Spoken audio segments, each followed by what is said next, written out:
Kasus hak waris keluarga almarhumah Lina kembali memanas. Usai mediasi di pengadilan, Rizky Febian akhirnya buka suara dan pesannya bikin publik terdiam. Di balik nama Dede Bintang, tersimpan pertanyaan besar soal keadilan, aset, dan itikat baik yang selama ini dipertanyakan.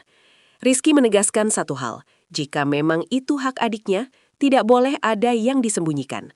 Namun, pernyataan tegas sang anak pertama justru menyeret nama Teddy Pardiana ke pusaran polemik yang lebih dalam. Dari dugaan aset miliaran, kos-kosan yang tak diserahkan, hingga pesan pedas yang disampaikan tanpa basa-basi. Apakah mediasi ini jadi titik terang atau justru awal dari konflik yang lebih panas? Simak pernyataan lengkap Rizky Febian, fakta di balik mediasi, dan drama hak waris yang kini jadi sorotan nasional, hanya di video ini. Proses mediasi sengketa hak waris keluarga almarhumah Lina yang digelar di pengadilan menjadi momentum bagi Rizky Febian untuk menyampaikan sikapnya secara terbuka kepada publik. Usai keluar dari ruang mediasi, Rizky menegaskan bahwa persoalan utama yang dibahas dalam agenda tersebut adalah penetapan hak bagi Dede Bintang. Ia menyebut sejak awal dirinya dan adik-adiknya tidak pernah menolak keberadaan maupun hak adik bungsu mereka. Sebagai anak kandung dari ibu yang sama, Rizky menilai hak tersebut adalah sesuatu yang tidak bisa dibantah secara moral maupun logika keluarga. Namun demikian, ia menekankan bahwa persoalan ini tidak bisa diselesaikan hanya dengan pernyataan pribadi, melainkan harus melalui mekanisme hukum yang berlaku. Mediasi disebut berjalan singkat dan fokus tanpa melebar ke pembahasan aset lain. Rizky juga menyampaikan bahwa semua hasil mediasi akan dikembalikan kepada persidangan dan keputusan akhir sepenuhnya berada di tangan majelis hakim. Dalam keterangannya kepada awak media, Rizky Febian ulang kali menegaskan sikap yang menurutnya paling adil, yakni mengakui hak Dede Bintang namun tetap mengikuti jalur hukum. Ia menyampaikan bahwa sebagai kakak kandung satu ibu, dirinya memiliki tanggung jawab moral untuk tidak menutup mata terhadap hak adiknya. Namun di sisi lain, ia juga merasa tidak bisa serta-merta menyetujui semua permohonan tanpa kejelasan hukum. Rizky menilai hukum menjadi satu-satunya jalan agar persoalan ini tidak berubah menjadi konflik berkepanjangan. Ia menyebut bahwa dalam mediasi, hakim mediator juga bersikap tegas dengan mengingatkan bahwa jika sesuatu memang bukan hak, maka tidak boleh dipaksakan. Sebaliknya, jika sesuatu terbukti sebagai hak, maka tidak boleh disingkirkan. Prinsip inilah yang dipegang Rizky, yakni bersikap bijaksana tanpa meninggalkan logika dan keadilan hukum.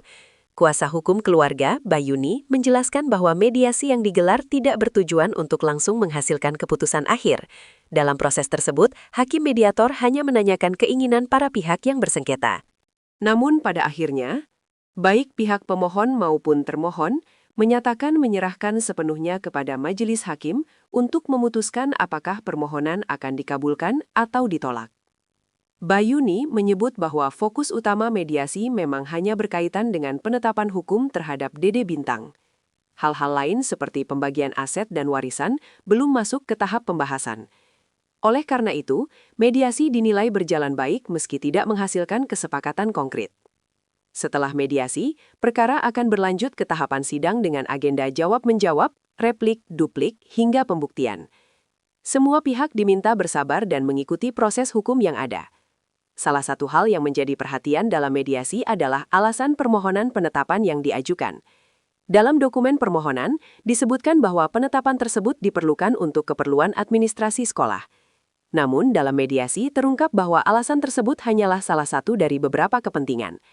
Hal ini memunculkan pertanyaan baru mengenai tujuan sebenarnya dari permohonan tersebut.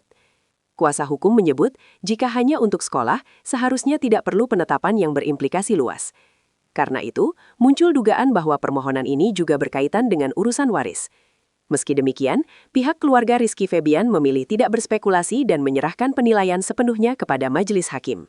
Mereka menegaskan tidak ingin menghalangi hak siapapun, namun juga tidak ingin ada hak lain yang terabaikan atau diambil tanpa dasar hukum yang jelas. Rizky Febian menegaskan bahwa keluarganya bukan tidak ingin berbagi atau terkesan menghindari pembagian warisan. Namun menurutnya, pembagian tidak bisa dilakukan tanpa kejelasan aset. Ia menilai penting untuk mengetahui aset apa saja yang ada, berasal dari mana, dan berada di mana. Rizky menyebut bahwa sebagai ahli waris, ia juga memiliki hak yang perlu diperhitungkan secara adil. Ia mengkritisi sikap yang dinilainya ingin langsung membagi warisan tanpa membuka data aset secara transparan. Menurutnya, hal tersebut justru tidak sehat dan berpotensi menimbulkan masalah baru. Ia juga menyinggung adanya beberapa dokumen penting yang tidak berada di pihak keluarga, padahal dokumen tersebut merupakan bukti kuat dalam perkara ini. Semua pertanyaan ini menurut Rizky harus dijawab melalui jalur hukum, bukan asumsi atau tekanan opini publik. Dalam pernyataannya, Rizky juga menyinggung kembali soal dana 5 miliar rupiah yang sempat mencuat dalam perkara ini. Berdasarkan keterangan kuasa hukum, almarhumah Lina pernah membuat pernyataan tertulis yang disampaikan melalui Abdurrahman, orang terakhir yang bertemu dengan almarhumah. Dalam pernyataan tersebut disebutkan bahwa dana tersebut digunakan untuk membeli kos-kosan di kawasan Bojong Soang dan sebuah rumah di Bandung. Pernyataan ini pernah dibacakan di hadapan Teddy Pardiana dan tidak dibantah saat itu. Hal inilah yang kemudian menjadi dasar pertanyaan besar pihak keluarga. Rizky mengaku sedih setiap kali harus membahas hal ini karena mengingat ibunya yang telah lama berpulang. Namun, ia menilai membuka kembali fakta ini penting agar tidak ada aset yang dikuasai sepihak tanpa kejelasan hukum. Salah satu aset yang paling disorot dalam sengketa ini adalah kos-kosan yang berada di Bojong Soang. Rizky mempertanyakan mengapa aset tersebut hingga kini masih dikuasai oleh Teddy Pardiana dan belum diserahkan kepada pihak keluarga. Menurutnya, jika memang aset tersebut berasal dari dana almarhumah dan diperuntukkan sebagai bagian warisan, maka seharusnya tidak ada alasan untuk menahannya. Ia berharap aset tersebut bisa diserahkan agar persoalan tidak terus berlarut-larut. Rizky juga menyinggung dampak psikologis dan sosial dari konflik ini, termasuk terganggunya keluarga besar Kang Sule akibat sorotan media yang terus-menerus. Ia menegaskan bahwa keluarganya ingin masalah ini selesai dengan baik tanpa memperpanjang konflik yang tidak perlu. Rizky Febian secara terbuka menyampaikan kekecewaannya karena merasa tidak ada itikat baik dari Teddy Pardiana sebelum perkara ini dibawa ke jalur hukum. Ia menyayangkan tidak adanya komunikasi langsung, baik untuk sekedar bertanya kabar maupun menyampaikan maksud dan tujuan terkait pengelolaan aset dan hak Dede Bintang. Menurut Rizky, jika sejak awal ada niat baik, persoalan ini bisa dibicarakan secara kekeluargaan. Namun karena perkara sudah terlanjur masuk ke ranah hukum, ia memilih untuk mengikuti seluruh proses yang ada. Rizky menegaskan bahwa sejak awal dirinya tidak menutup pintu dialog. Namun ketika jalur hukum dipilih, maka ia juga akan bersikap tegas dan menyerahkan semuanya kepada mekanisme pengadilan. Rizky juga memberikan klarifikasi mengenai pengasuhan Dede Bintang yang kerap menjadi sorotan. Ia mengaku menjadi saksi hidup atas perjalanan pengasuhan adiknya yang berpindah-pindah tangan sejak kecil. Dede Bintang sempat diasuh oleh beberapa pihak sebelum akhirnya kembali diasuh oleh Teddy Pardiana.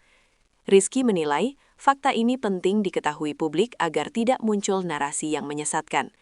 Namun ia menegaskan tidak ingin berspekulasi apakah Dede Bintang dijadikan alat atau tameng dalam konflik ini. Ia memilih menyerahkan penilaian tersebut kepada masyarakat. Bagi Rizky, yang terpenting adalah memastikan masa depan Dede Bintang tetap terlindungi tanpa harus menyeretnya terlalu jauh ke dalam konflik orang dewasa. Menutup pernyataannya, Rizky Febian menyampaikan pesan singkat namun tajam kepada Teddy Pardiana. Ia berharap Teddy sehat dan bisa mencari nafkah dengan cara yang baik. Rizky menegaskan bahwa dirinya adalah sosok mandiri yang tidak menggantungkan hidup pada warisan. Sebagai suami dan ayah, ia bekerja keras untuk menafkahi keluarganya. Ia juga membantah anggapan bahwa dirinya dan Putri kurang perhatian pada Dede Bintang. Menurutnya, perhatian diberikan tanpa perlu diumbar ke publik. Rizky bahkan memberikan pujian besar kepada Putri, adik perempuannya, yang dinilainya telah mengambil peran besar menggantikan figur almarhumah ibunya dalam menjaga dan menguatkan keluarga di tengah konflik yang belum usai.